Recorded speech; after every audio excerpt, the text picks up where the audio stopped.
If I tell you a story about this, I really didn't tell my audience this, right? But I don't know if y'all remember, I did a video about, I'm going to put up just a little clip of the video where somebody said it was two youth, well bleach out, well tattoo up, and them say, kill and collect, smoke and forget, right? I put up that, somebody made a complaint about it, and for some reason, YouTube took offense to it, and a bunch of things happened. Anyways, watch this.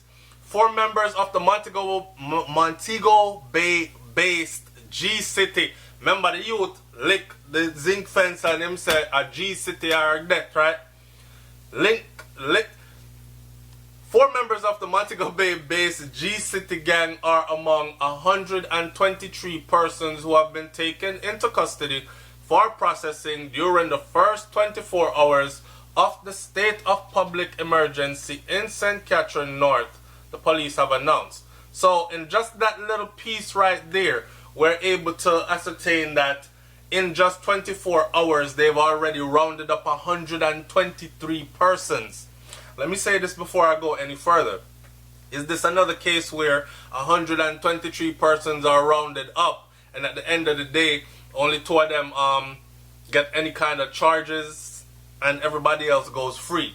Is that what this is going to be? Because them just go around and call out people. Are they establishing a database as well? You know, a fingerprint, them kind of thing there. Some would say even DNA sample. It's very important to get that done. According to the police, 27 of the 123 remain in custody, while the other 96 have been processed and released already. And that all in 24 hours. That's a lot of people to process in 24. I don't think they process you through Brooklyn precincts that fast. And they have all the resources to do so. Now, in 24 hours, 123, so that I want to know if they're establishing a database. That's my main thing about this one right here.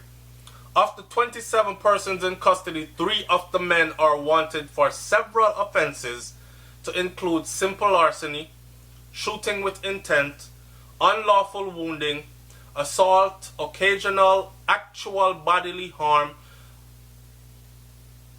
occasioning. Boy, in Jamaica, them use some wording.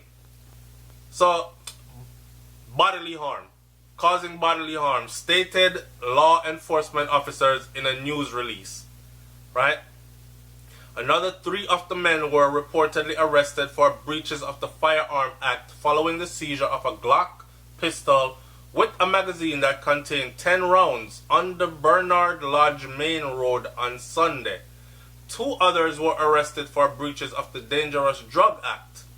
The identities of the men are being held pending further investigation. The public is also being reminded that there is an offense to harbor criminals and that they may face prosecution as well. So, in other words, then if you're a harbor criminal, you too may be considered a criminal. Prime Minister Andrew Holness declared that the St. Catherine North Police Division a state of emergency on Sunday, which we all know by now.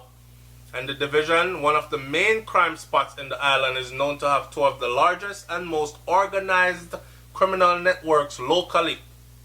So we're talking about clans and one other, which have traditionally been aligned with the People's National Party and the Jamaican National and the Jamaican Labour Party respectively. Now, this is bothersome to me. Let me read that part again. The division, one of the main crime spots in the island, is known to have 2 of the largest and most organized criminal networks locally. Is known. In the Klansman and the One Order gangs, which have traditionally been aligned with the People's National Party and the Jamaica Labour Party respectively. Is this a secret, this? Or they're saying this is well known. Traditionally. two of the biggest gangs. So what are you telling me then? That this is all politically motivated? Because I saw recently that, or the story I released this morning was that Klansman gang is the main reason for, but somebody said so flow, but why the Klansman gang alone? One other over there, so how come they're not going after one other? Oh, because Klansman gang a PMP, one other, them a JLP, and it's JLP in power right now, so them not gonna touch one other. I don't know how true this is. I have no idea, right? I'm putting out there what is being said. So if you know anything about it, share it in the comment section below, because I find this very, very interesting. That two of the biggest gangs. I'm not gonna play naive, I play a fool for catch wise, and to save myself from having to say certain things. Let the people them talk. We there for listen, right? What do you think about that? Now remember, this is being published here. And I'm reading it and I'm wondering where they get this information from.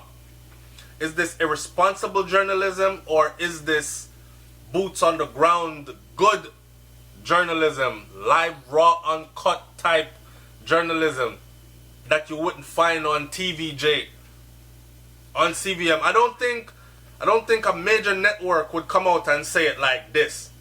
The Division, one of the main crime spots in the island, is known to have two of the largest and most organized criminal networks locally in the Klansman and One Order gangs, which have traditionally been aligned with the People's National Party and the Jamaica Labour Party, respectively.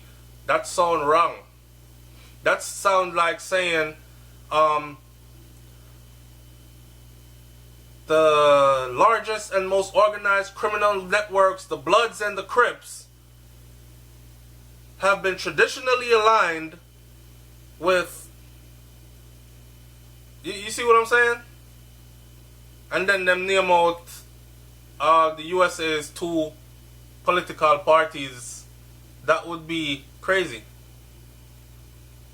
So are these gangs being, may I ask a question, and I want to know, because I want to hear what people got to say.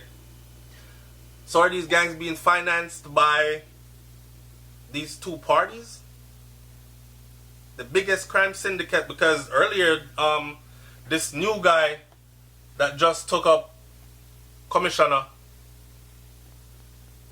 he said that Klansman has been on their radar for a long time now, and they have good intelligence that they are responsible for a lot of murders and extortion and gun running and drug dealing in that constituency and outside of, and in neighboring areas.